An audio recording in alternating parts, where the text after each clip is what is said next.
আমার বিশ্বনবী। জোরে হবে না?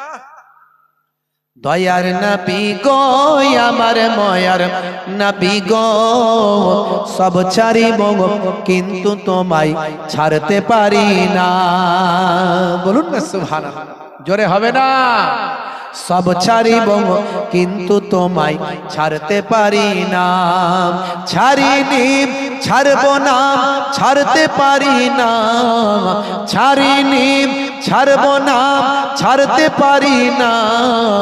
সব ছাড়িব কিন্তু তোমায় ছাড়তে পারি না। বন্ধুরা আমার, তরুণ যুবকেরা আমার, তারা আল্লাহর পরে দ্বিতীয় স্টেজ হলো আখির জামানার পয়গম্বর জগতের শেষ নবী। ভাইরা আমার, তরুণ যুবকেরা আমার, এরপরে দুনিয়ায় মানুষের মধ্যে শ্রেষ্ঠ কারা? আল্লাহর ওলি বান্দা হলো যারা। মানুষের মধ্যে শ্রেষ্ঠ কারা? আল্লাহর মাহবুব বান্দা যারা, আল্লাহর ওলি বান্দা যারা, তারা হলো মানুষের মধ্যে শ্রেষ্ঠ। হে তরুণ যুবকেরা, আল্লাহর ইতাআত করতে হবে, অর্থাৎ আল্লাহর নির্দেশনা মানতে হবে। আল্লাহর নির্দেশনাকে সবচেয়ে বড় নির্দেশনা হলো নামাজ। আফজালুল ইবাদাতি ইবাদাতুস সালাত। আফজাল ইবাদতে বড় ইবাদত হলো সালাত, নামাজ। কোরআন মাজিদে আমার আল্লাহ ৮২ জায়গায় নামাজের কথা বলেছেন। সেই নামাজ ছেড়ে দিলে চলবে না। আপনার মালিক যদি আপনাকে একটা কথা ২-৪ বার বলে, সেই অন্যায়টা যদি আপনি করে ফেলেন, ভুলটা করেন, আপনার মালিক আপনার উপর ভয়ঙ্কর ভাবে রেগে যায়। আর আমার আল্লাহর গোলাম, আল্লাহর সৃষ্টি, আল্লাহর বান্দা আমরা মানুষ, আমরা যদি আল্লাহর ৮২ বার বলার পরেও আল্লাহর নির্দেশনা যদি আমরা ভুলে যাই, আমার আল্লাহ কত ভয়ঙ্কর ভাবে রাগান্বিত হবেন।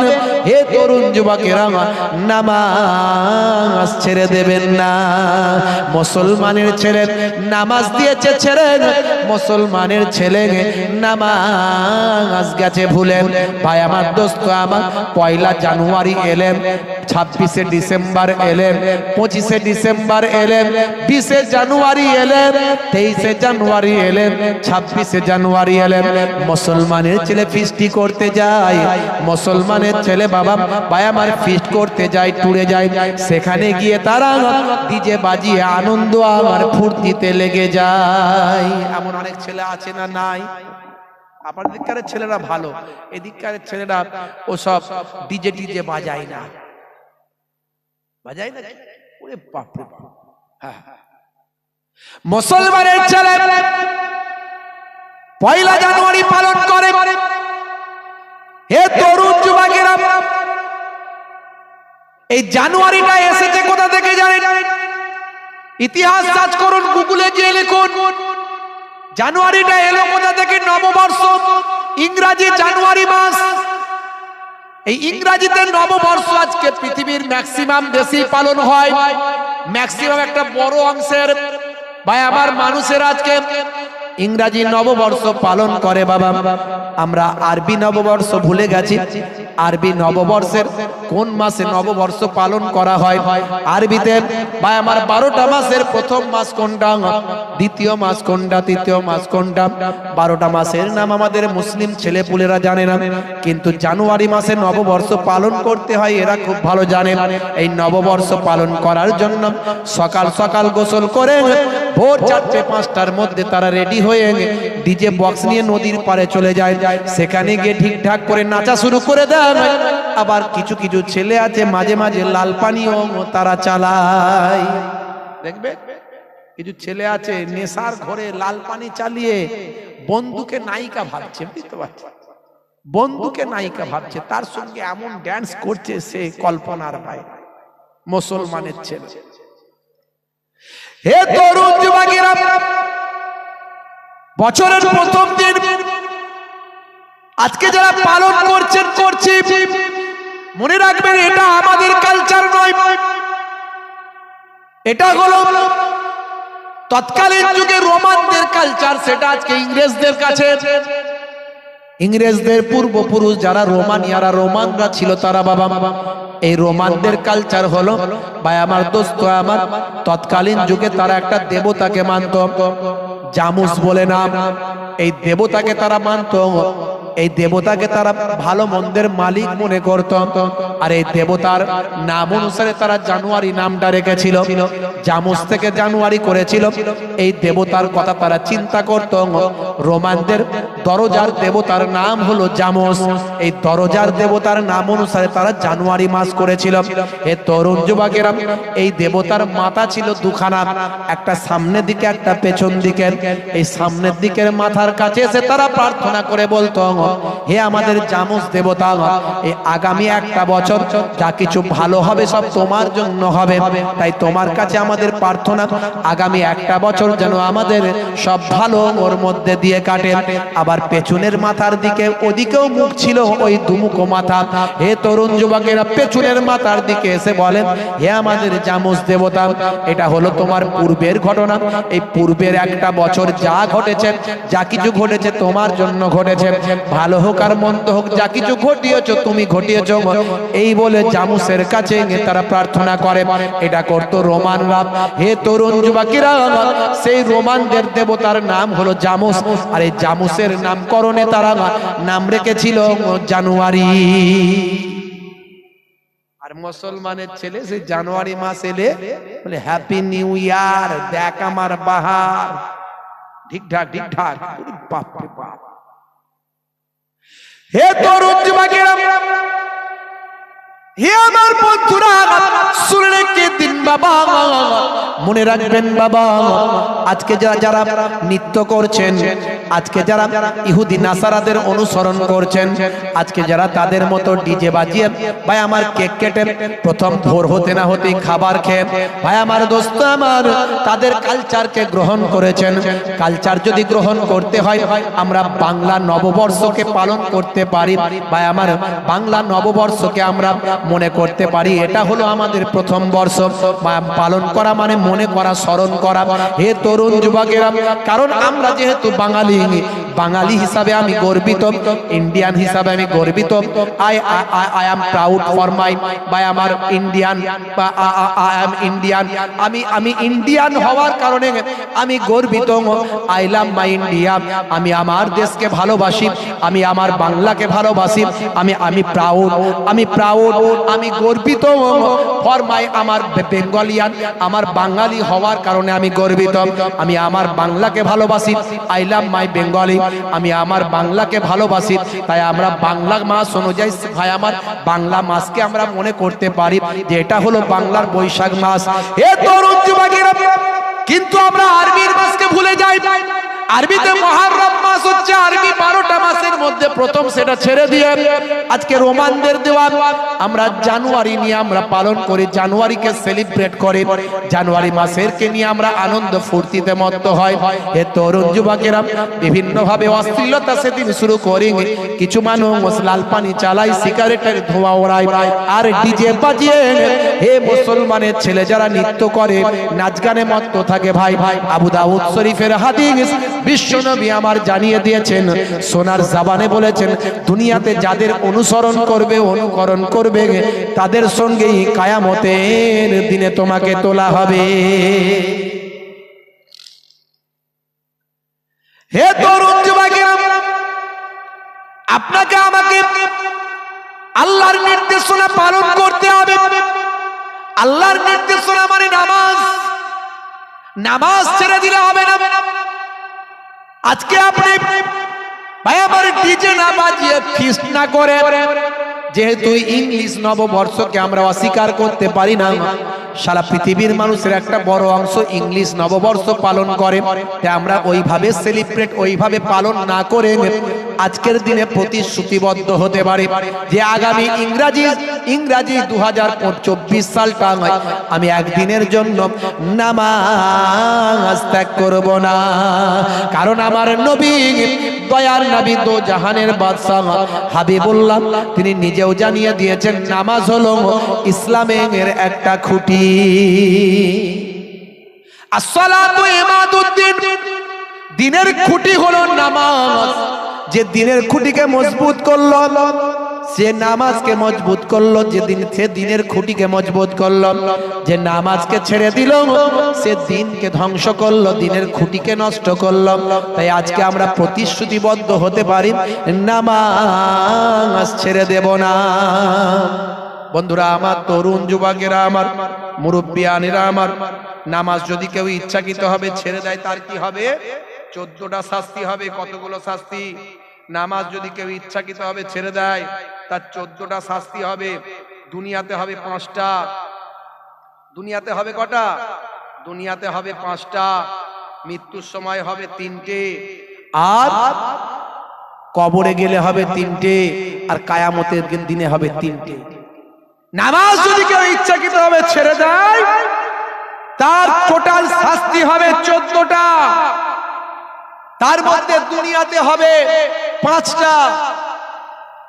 বেনামাজির চেহারায় নেককারের জ্যোতি থাকবে না, তার চেহারা দেখলে নেককার লোক বলে মনে হবে না। বেনামাজির রুজি রোজগারে বরকত হবে না। 2 নাম্বার, রুজিতে কোনোদিন বরকত পাওয়া যাবে না। হুজুর তাবিজ করে দেন, তাবিজ করে দেন, সেই রকম যদি হুজুর হয় তাবিজও করে দেবে, বলবে বাবা নামাজ ছেড়ে দেবে না, নামাজ ছেড়ে দিলে তোমার তাবিজে কোনো কাজ হবে না। আল্লাহর কোরআন যদি গলায় ঝুলিয়ে দাও কিছু কাজ হবে না, তো নামাজ ছেড়ে দেবেন না। তাহলে 2 নাম্বার হলো জীবিকায় বরকত থাকবে না। 3 নাম্বার, বেনামাজির ভাইরা আমার নেক কাজের সওয়াব পাবে না।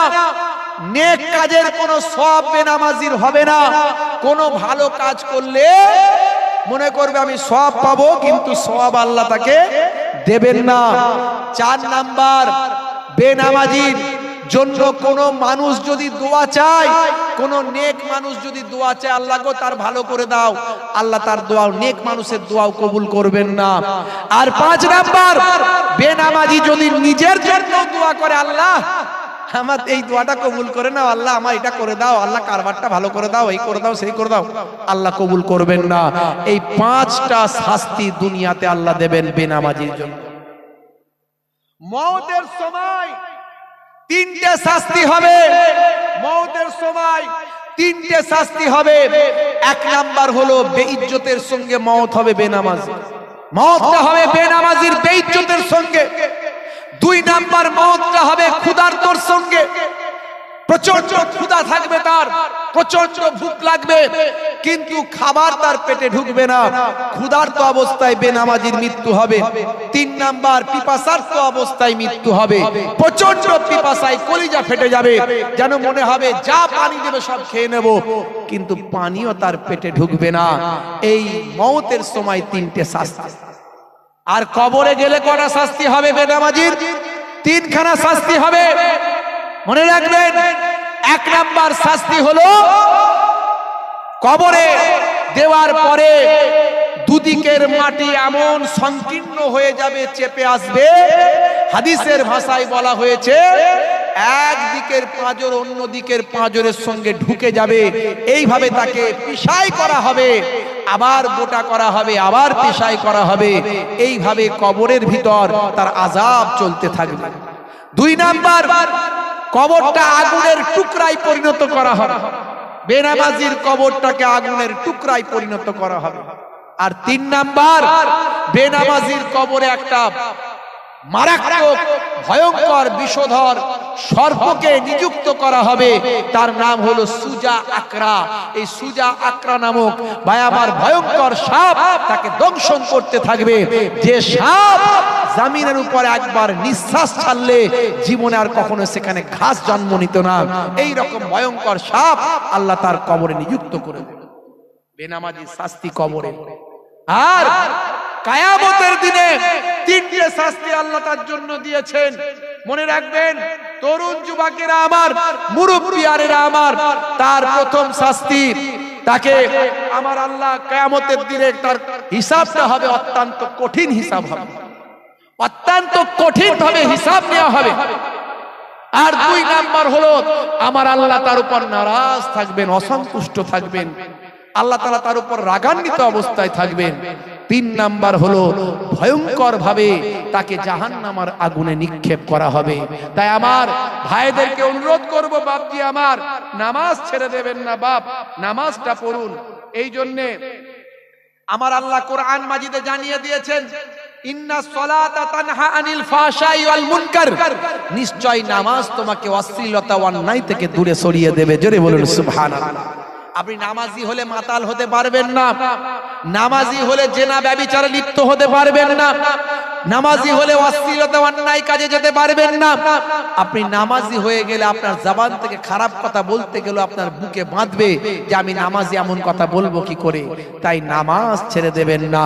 কাজকে বলুন হে কাজ আমার নামাজ আছে, নামাজকে বলবেন না হে নামাজ আমার কাজ আছে। নামাজের ওয়াক্তটা হবে যখনই মসজিদে চলে যাও তুমি তখনই।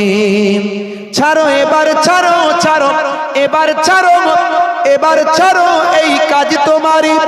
নামাজের ওয়াক্তটা হবে যখনই মসজিদে চলে যাও তুমি তখনই। তোমার বাঁচার তোমার মরা লেখেন মোর প্রভু আমারই। নামাজের ওয়াক্তটা হবে যখনই মসজিদে চলে যাও তুমি তখনই। বলুন না ইনশাআল্লাহ, বলুন ইনশাআল্লাহ। ফজরের সময় ঘুমিয়ে থাকি, জোহরে কি দেব কাজে ফাঁকি। রাখো এসব রাখো রাখো এসব রাখো এসব রাখো কথা তোমারই। আসর আর মাগরিব হেলা করি, দোকানার আড্ডায় সময়টা দিই। মরলে তোমাকে যেতে হবে মাটির নিচে ঘর তোমারই। নামাজের ওয়াক্তটা হবে যখনই মসজিদে চলে যাও তুমি তখনই।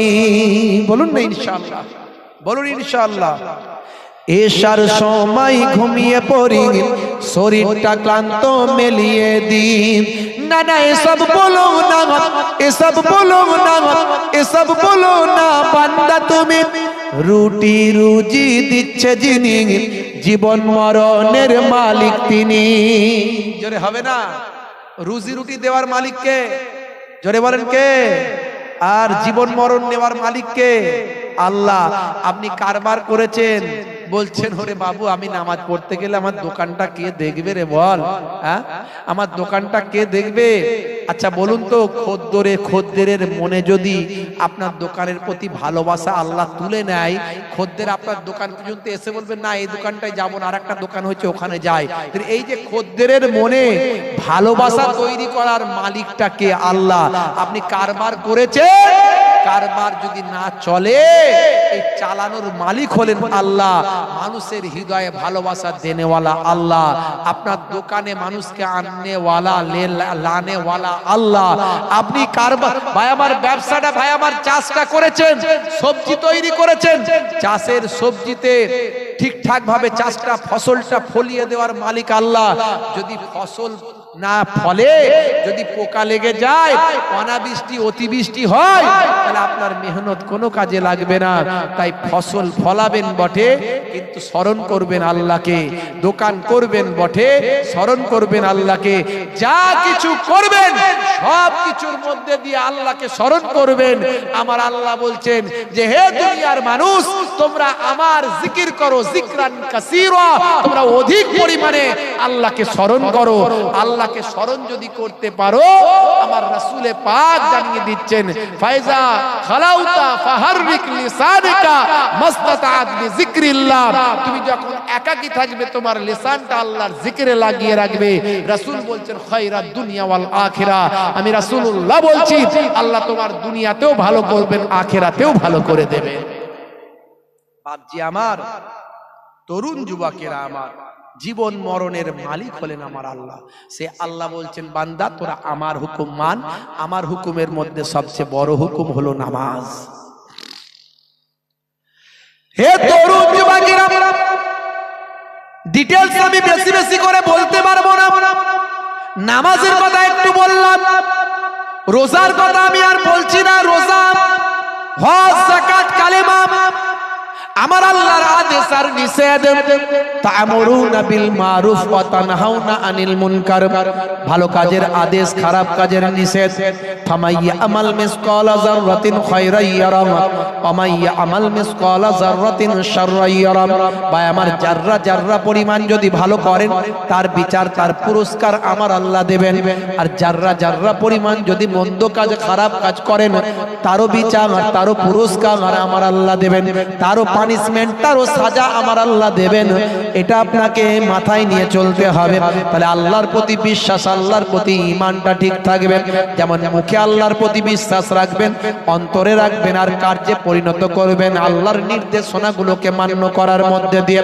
হে তরুণ যুবকেরা, হে আমার বন্ধুরা, এবার নবীর নির্দেশ, নবীর সুন্নত, নবীর ভালোবাসা, নবীর মহাব্বত, নবীর নির্দেশগুলোকে মানবেন, নবীকে মহাব্বত করবেন, রাসূলকে, দয়ার নবীকে ভালোবাসবেন। হে তরুণ যুবকেরা, দয়ার নবীকে কিরকম ভালোবেসেছেন বন্ধুরা আমার, সাহাবায়ে কেরামেরা কেমন ভালোবেসেছেন। হে তরুণ যুবকেরা, নবীর সুন্নতকে কেমন সাহাবারা ভালোবেসেছেন, নবীর সুন্নতকে কেমন করে আল্লাহর ওলি বান্দারা ভালোবেসেছেন। আজও আল্লাহর নেক বান্দারা আমার আপনার নবীর সুন্নতগুলোকে ভালোবেসে তারা চলেছে। জোরে হবে না বন্ধুরা আমার, তরুণ যুবকেরা আমার, বিশ্বনবী আমার বলছেন, যে আমার সুন্নতকে ভালোবাসলো সে আমি নবীকে ভালোবাসলো, যে আমি নবীকে ভালোবাসলে আমার সঙ্গে জান্নাতি হলো। ফামান রাগিবা আন সুন্নতি ফালাইসা মিন্নি, যে আমার সুন্নতকে ইনকার করলো, যে আমার সুন্নতকে ঠুকরে দিল, যে আমার সুন্নতকে অস্বীকার করলো, সে আমার দলভুক্ত নয়।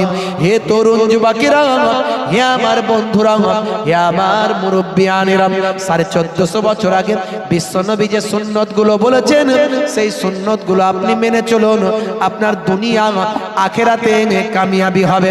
দয়ার নবী আমার সুন্নতগুলোর মধ্যে সবচেয়ে বেশি গুরুত্ব দিয়েছেন যে সুন্নতের উপর, সেটা হলো মুখের দাড়ি। আজকে দাড়ি হয়েছে ফ্যাশন, বিরাট কোহলি দাড়ি রেখেছে, হরভজন সিং দাড়ি রেখেছে, লিওনেল মেসি দাড়ি রেখেছে, কথা ঠিক না বল? এই কিছুদিন আগে বিশ্বকাপ খেলা হলো, বিশ্বকাপ ক্রিকেট খেলা হলো না ভাই? এই ফাইনালটা কোথায় হয়েছিল বলেন? অনেকে অনেক কথা বলেছিল, গুজরাটে। হ্যাঁ, আর স্টেডিয়ামটার নাম কি? হ্যাঁ, নরেন্দ্র মোদী স্টেডিয়াম, আমাদের প্রধানমন্ত্রীর নামে। বন্ধুরা আমার, আপনারা জানেন পুরো টুর্নামেন্টে ভালো খেলা খেলেছিল বিরাট কোহলি। অনেক নাম বিরাট কোহলি, মুখে তার দাড়ি আছে দেখবেন ছোট ছোট। এখন আবার বিরাট কোহলির মতো অনেকে দাড়ি রাখছে, বিরাট কোহলির সুন্নত, ওটা নবীর সুন্নত নয়, বিরাট কোহলির সুন্নত। আর আপনি যদি ছোট ছোটই দাড়ি রাখেন কিন্তু নবীর সুন্নত মনে করে রাখেন, যে আজ আমি ছোট ছোট রেখেছি একদিন বড় হয়ে যাবে, এই যে সুন্নত মনে করে রাখলেন, নবীর সুন্নত মনে করে, এই অবস্থায় মরে গেলে, কবরে গেলে মুনকার নাকির ফারিস্তা বলবে মান রব্বকা, দেখতে পাবে মুখে দাড়ির দেখা, হতে পারে ওই দাড়িটাই হবে নাজাতের জারিয়া। জোরে হবে না?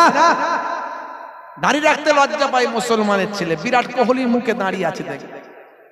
হরভজন সিং, লিওনেল মেসি থেকে শুরু করে, হাসিম আমলা থেকে শুরু করে অনেক বড় বড় খেলোয়াড়, প্লেয়ারদের মুখে দাড়ি আছে।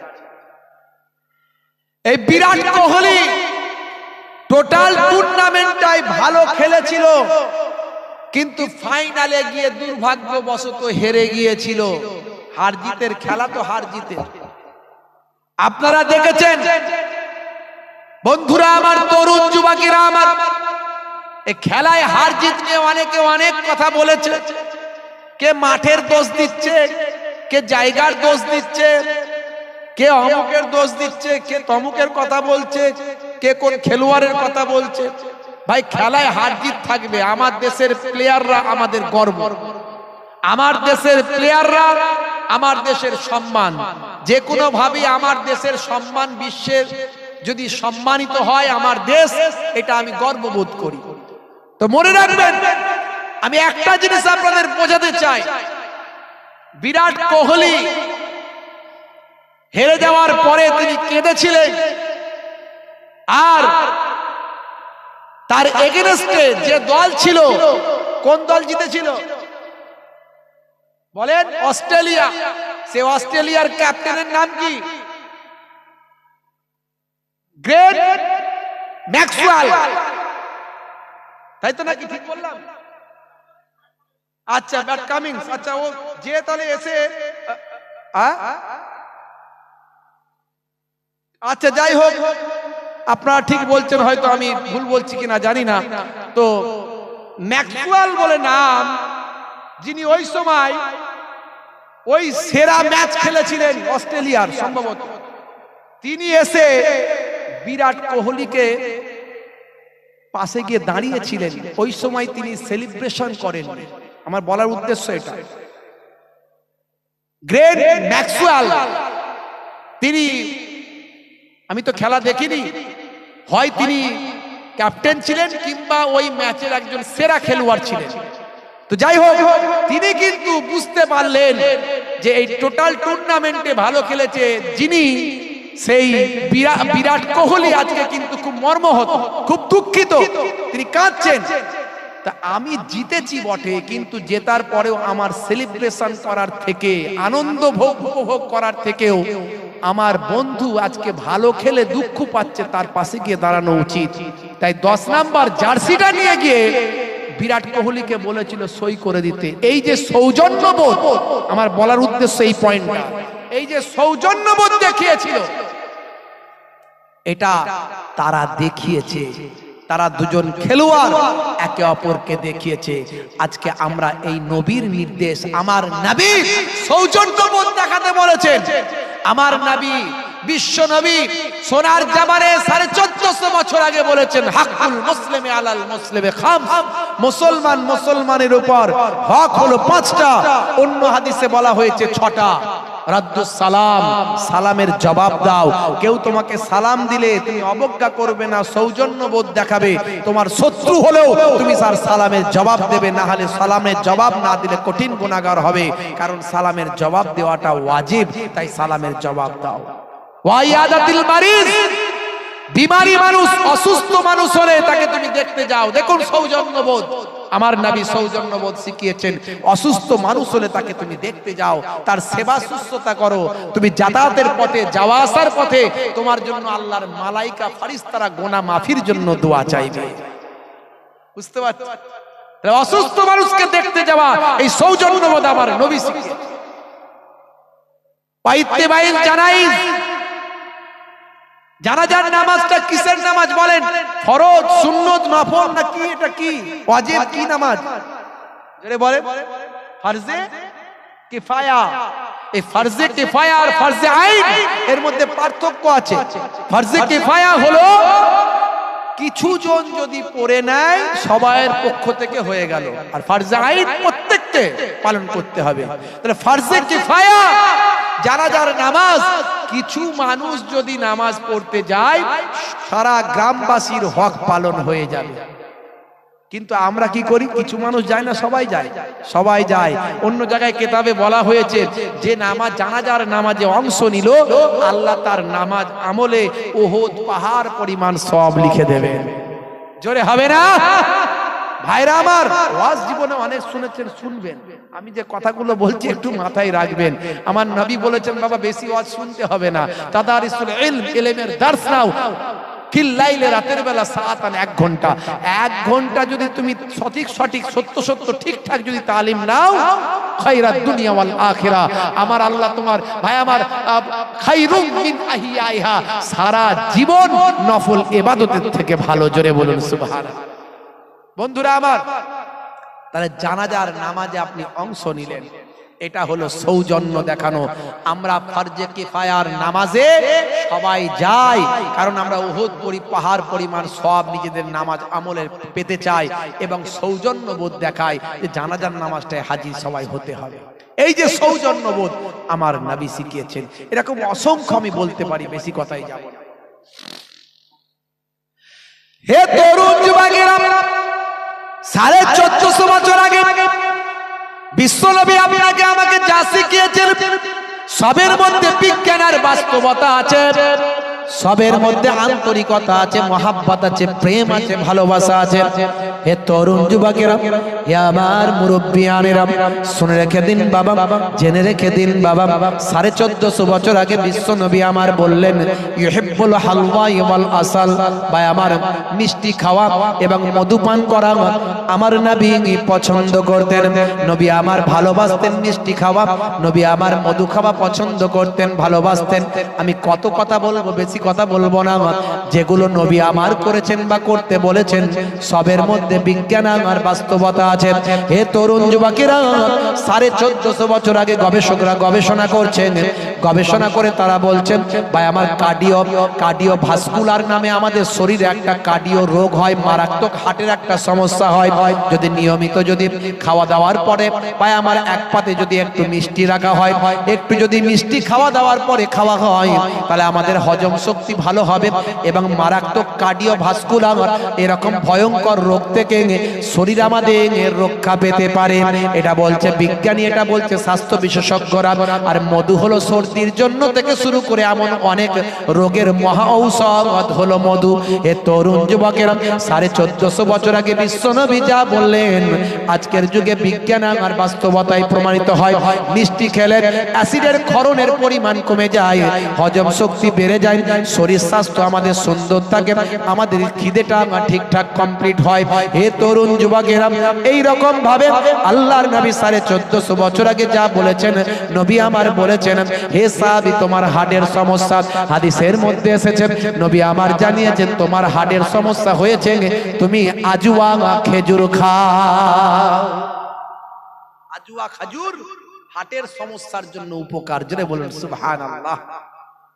আজুয়া খেজুরের ইতিহাস আমি বলেছি, সালমান ফার্সি হুজুরের বাগানে প্রথম আজুয়া খেজুর শুরু হয়। আমার নবী পোড়া বীজ দিয়ে শুরু করলেন। ইহুদি হযরত সালমান ফার্সি হুজুরকে ছাড়বে না, সেজন্য বাহানা তৈরি করলো যে বীজগুলো পোড়া বীজ দিয়ে দিল, বলে এইগুলো গাছ হতে হবে, গাছ হলে ফল হবে তবে আমি ছাড়বো। আমার নবী ওই পোড়া বীজগুলো আল্লাহর নাম নিয়ে বসাতে শুরু করলেন। তৎক্ষণাৎ আমার আল্লাহর কুদরতি ক্ষমতায় পেছন দিকে শেষে যখন তাকিয়ে দেখলেন চারা ফুটে গেছে। ওই পোড়া বীজ থেকে আল্লাহ গাছ বানালেন, পরে ফল দিলেন, ফলগুলো সব কালো কালো ফল হলো এবং সবচেয়ে সেরা খাজুর হলো, সেই খাজুরটা হলো আজুয়া খাজুর। মদিনা শরীফে ভাই আমার সেখান থেকে চাষ শুরু হলো, জোরে বলুন সুবহানাল্লাহ। এই আজুয়া খাজুর এটা হলো হার্টের উপকার। বিশ্বনবী আমার বলেছেন হাদিস পাকের মধ্যে এসেছে যে ব্যক্তি সকালবেলা 7খানা আজুয়া খাজুর খাবে সারাদিন তার শরীরে কোনো জাদু ক্রিয়া করবে না। জাদু তো দূরের কথা, এমন কি কোনো শারীরিক বিষক্রিয়াও শরীরে করবে না, শরীরে কোনো বিষক্রিয়া ইফেক্ট করবে না, শরীর থেকে বিষক্রিয়াও নষ্ট হয়ে যাবে। হে তরুণ যুবকেরা, হে আমার মুরব্বিয়ানেরা, শুনে রেখে দিন বাবা, জেনে রেখে দিন বাবা, বিজ্ঞানীরা এতদিন পর্যন্ত নবী যা বলেছেন সব তারা গবেষণা করে দেখেছেন। দাঁড়ির মধ্যে সায়েন্স আছে, ডান দিকে কাত হয়ে ঘুমানোর মধ্যে বিজ্ঞান আছে, পায়ের গিরার উপরে পোশাক পরতে নবী বলেছেন মা আসফালা মিনাল কাবাইনে মিনাল ইজারে ফিন্নার। এই পায়ের গিরার উপরে পুরুষদের পোশাক পরার মধ্যে সায়েন্স আছে, ডান দিকে কাত হয়ে ঘুমানোর মধ্যে সায়েন্স আছে, চেটে পুচে খাওয়ার মধ্যে সায়েন্স আছে, বসে পেচ্ছাপ করার মধ্যে বিজ্ঞান আছে, বসে পানি পান করার মধ্যেও সায়েন্স আছে। নবী যা শিখিয়েছেন যা কিছু সুন্নত সবের মধ্যে বিজ্ঞান আর বাস্তবতা আছে বাবা। এরকম অসংখ্য কথা আমি বলেছি, ইন্টারনেটে সার্চ করলে সব পাবেন। 15 থেকে 20 হাজার, কিছু কম বেশি 20-25 হাজার বক্তব্য আমার আছে, একটা একটা করে বলার চেষ্টা করেছি আগে। এ তরুণ যুবকেরা, হে আমার বন্ধুরা, সালটা হলো 2020 সাল। জায়গাটার নাম হলো ইংল্যান্ডের ম্যানচেস্টার বিশ্ববিদ্যালয়। ইংল্যান্ডের ম্যানচেস্টার বিশ্ববিদ্যালয় হল ঘরের ভিতরে একটা সেমিনার হলো। এ তরুণ যুবকেরা, রিলিজিয়াসের উপর, ধর্মের উপর সেই সেমিনারটা করা হলো। সেখানে বিভিন্ন ধর্মের ধর্মীয় ব্যক্তিত্বরা উপস্থিত হলো। তারা ধর্ম নিয়ে আলোচনা শুরু করে দিল, ধর্মীয় কথোপকথন, ধর্মীয় ডিবেট, ধর্মীয় লেকচার, বক্তৃতা তারা শুরু করলো।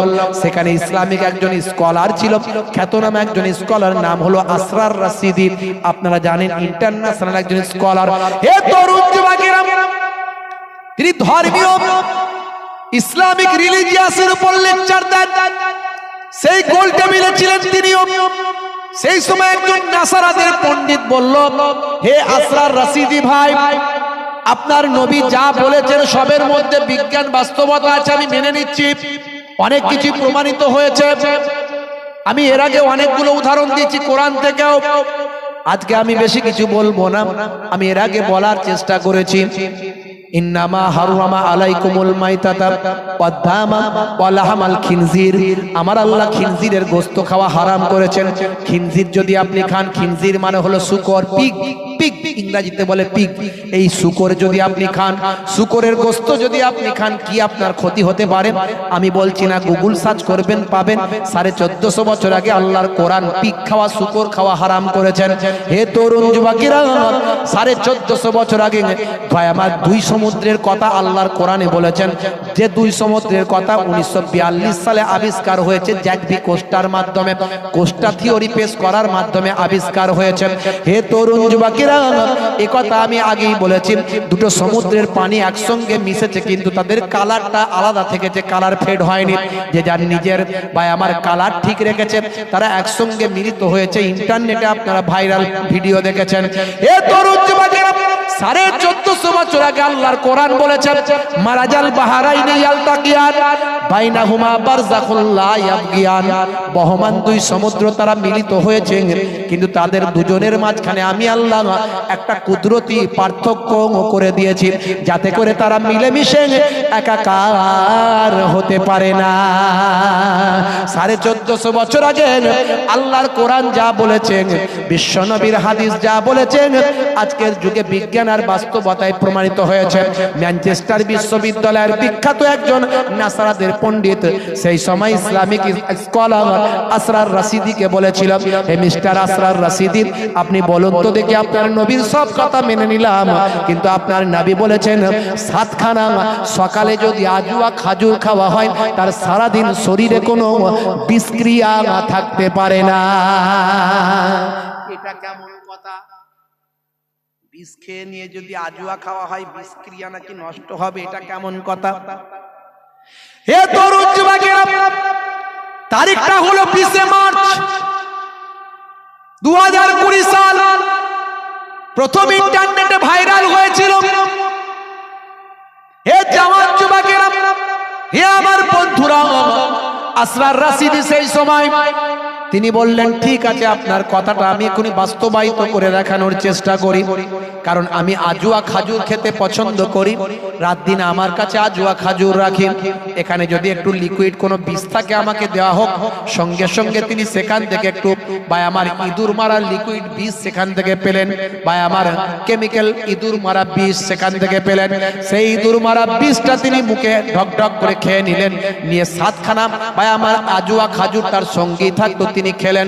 খাওয়ার পরে মানুষদেরকে দেখিয়ে দিলেন, দেখো দেখো আমার শরীরে দেখো কোনো ইফেক্ট কিছু করছে কিনা, আমি এখানে কয়েক ঘন্টা পর্যন্ত থাকবো, আমার কোনো ক্ষতি, এই ইঁদুর মারা এই মারাত্মক কেমিক্যাল মারাত্মক বিষ আমার শরীরে কোনো ক্ষতি ইনশাআল্লাহ করবে না। কারণ আমার নবী যা বলেন নিজের ইচ্ছায় বলেন না, মা ইয়ানতিকু আনিল হাওয়া ইন হুয়া ইল্লা ওয়াহিয়ুন ইউহা। আমার নবী নিজের ইচ্ছায় কোনো কথা বলেন না, যতক্ষণ না আমার আল্লাহ ওহী দিয়ে না জানিয়ে দেয়। 7 খানা খাজুর খাওয়ার নির্দেশ আমার নবী বলেছেন। আসল কথা কার? জোরে বলেন কার? আল্লাহ। বন্ধুরা আমার, এই কথাগুলো আমার বলার মানে কি, কেন বলছি? আপনার বিশ্বাসকে আরো মজবুত করতে চাইছি। আপনি কোরআন দেখে আল্লাহকে চিনুন, আপনি নবী দেখে আল্লাহকে চিনুন। আপনাকে কেউ বলতেই পারবে আল্লাহকে দেখা যায় না, আল্লাহকে মানো কেমন করে? আল্লাহকে দেখা যায় না, আল্লাহর নিদর্শন দেখা যায়। আমরা জানি কর্তা ছাড়া ক্রিয়া হয় না। তাহলে আকাশটা তৈরি করলো কে? জমিনকে তৈরি করেছে। কার ইশারায় গাছ, চারা গাছ থেকে এত বিশাল গাছ তৈরি হচ্ছে? সবই ন্যাচারাল। সবই ন্যাচারাল কোনদিন হতে পারে? ভাই আমার, তরুণ যুবকেরা আমার, আজকে বিজ্ঞান বলছে পৃথিবী সৃষ্টি হয়েছে। ভাই আমার, নবমণ্ডল ভূমণ্ডল সবকিছু সৃষ্টি হয়েছে বিগ ব্যাং থিওরি তারা দিচ্ছে। বিগ ব্যাং থিওরি, এই বিগ ব্যাং থিওরিতে তারা বলছে যে একটা বিন্দু ছিল আগে, কোটি কোটি বছর আগে এই পৃথিবী সৃষ্টি হয়নি, আকাশ সৃষ্টি হয়নি, চাঁদ সূর্য গ্রহ উপগ্রহ সৌরজগৎ নবমণ্ডল ভূমণ্ডল সৃষ্টি হয়নি। তখন একটা বিন্দু ছিল, একটা বিন্দু, সেই বিন্দুতে বিস্ফোরণ হলো, বিস্ফোরণ, এই বিস্ফোরণ হয়ে তৈরি হয়ে গেল, কোথাও ছিটকে পড়লো পৃথিবী, কোথাও ছিটকে পড়লো মঙ্গল, কোথাও ছিটকে পড়লো বুধ, কোথাও ছিটকে পড়লো ইউরেনাস, কোথাও ছিটকে পড়লো নেপচুন, কোথাও ছিটকে পড়লো প্লুটো। এইভাবে আকাশ তৈরি হয়ে গেল, সব তৈরি হয়ে গেল, এইভাবে তৈরি হয়েছে। তারা বলছে বিগ ব্যাং থিওরি। আজকে 1450 বছর আগের কোরআন মাজিদ খুলুন, সূরা আম্বিয়া আয়াত নাম্বার 30 নাম্বার আয়াত সূরা আম্বিয়া খুলুন। আমার আল্লাহ কোরআন মাজিদে জানিয়ে দিয়েছে আকাশ জমিন সব একসঙ্গে লেগেছিল, আমি আল্লাহ সেখানে তাদের মধ্যে থেকে আমি সব পার্থক্য করে দিয়েছি। জোরে হবে না? জোরে হবে না? বন্ধুরা আমার, আজকে যেটা গবেষণা করা হচ্ছে 1450 বছর আগে আল্লাহর কোরআনে লিপিবদ্ধ হয়েছে। কে মানলো আর কে মানলো না দেখার দরকার নাই, কিন্তু আমার আপনার থেকে সেরা সেরা মানুষগুলো মেনেছে। কেসিয়া স্কেলে আমার আপনার থেকে হেভি লোক, সেরা মানুষ, greatest person in the world, সারা পৃথিবীর মধ্যে একজন শ্রেষ্ঠ মানুষ কেসিয়া স্কেলে। তাকে পৃথিবীতে কেনা চেনে, বিশ্ব হেভিওয়েট 3 বার চ্যাম্পিয়ন, তিনি কিন্তু চিনেছেন, আল্লাহ মেনেছেন, নবী মেনেছেন। মাইকেল জ্যাকসন, শাহরুখ খান, সলমান খান করে আমাদের ছেলেরা। মাইকেল জ্যাকসন যখন মারা গিয়েছিল 4 ঘন্টার জন্য গুগল আউট হয়ে গিয়েছিল, আউট অফ, ভাই আমার, out of market, out of mobile থেকে আউট হয়ে গিয়েছিল, আউট অফ ওয়ার্ল্ড, ভাই আমার, ওয়ার্ল্ড থেকে, পৃথিবী থেকে গুগল হারিয়ে গিয়েছিল 4 ঘন্টার জন্য। মাইকেল জ্যাকসনকে নিয়ে পৃথিবীর মানুষ গুগলে এত সার্চ করেছে যে গুগল আর তার সহ্য করতে পারে না, সহ্য ক্ষমতা হারিয়ে ফেলে মার্কেট থেকে আউট। ভাই আমার, সেই মাইকেল জ্যাকসন মারা যাওয়ার আগে বুঝতে পেরেছিল আল্লাহ ছাড়া বাঁচার কোনো রাস্তা নাই, আর প্রফেট মুহাম্মদুর রাসূলুল্লাহর মতো মহামানব পৃথিবীতে আর কেউ নাই। পড়ে নিলেন কালেমা পড়ে, ভাই আমার, মাইকেল জ্যাকসন মিকাইল নাম নিয়ে ঈমান কবুল করেছিলেন। হে তরুণ যুবকেরা, মিস্টার প্রেইল, এই অল্প কিছুদিন আগের কথা বলি, কষ্ট হচ্ছে আপনাদের? হ্যাঁ হুদা ছেড়ে দে, মা খেতে পাচ্ছি। বিরিয়ানি হয়েছে নাকি? হ্যাঁ, অনেক আগে হয়ে গেছে, সব অনেক আগে হয়ে গেছে, নতুন কথা শুনতে হবে। বন্ধুরা আমার, তরুণ যুবকেরা আমার, নতুন বছরের কথা বললাম, আবার কথা বলবো। বন্ধুরা আমার, এই কষ্ট হচ্ছে আপনাদের? ঠান্ডা লাগছে? শেষ করে দেবো? অনেকে মনে মনে করছে করে দিলি ভালো হয়, তাড়াতাড়ি বিরিয়ানি খায় আর ঘুমায়। খুব সংক্ষেপে খিচুড়ি, আবার গজল শুনবে, কে আবার কি পৃথিবী কেমন করে তৈরি হয়েছিল শুনবে, কত লোকের কত কথা, ওই জন্য আমি জিজ্ঞাসা করিনি কি বলবো। ভাইরা আমার, তরুণ যুবকেরা আমার, দরুদ শরীফ আল্লাহুম্মা, এখনো বলা যাবে না, বলা হয়ে গেছে না, তোমার একার প্রশ্ন আমি বলবো না, এসব বলা হয়ে গেছে, সব বলেছি তো আমি, কিভাবে সৃষ্টি হয়েছে কত বলেছি। ইন্টারনেটে সার্চ করো, আবার পুরনো কথা বলবো কেন? শুনতে ভালো লাগে, সবাইকে ভালো লাগে, এখন শুনে ফেলেছে সবাই। দরুদ শরীফ আল্লাহুম্মা সাল্লি আলা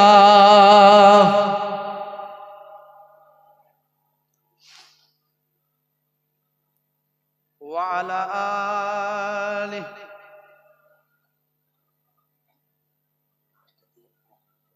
আয় দেখো, এই তো কালেকশন করে গেল, আবার আমাকে কালেকশন করে লোক দেবে, আর লোক বলে হুজুর কভার করে দেবো, বলবে তো সে কি সিমেন্ট ফিমেন্ট যা কিছু ওঠে, একটু দেবেন তো আপনারা নাকি? কি বিপদ, দেবেন তো? তাকে মক্তবের জন্য বলেছে, এখানে না করা যাবে না, কারণ সাদকায়ে জারিয়া হয়। 80টা বাচ্চা আছে, মাশাআল্লাহ। দরুদ শরীফ আল্লাহ।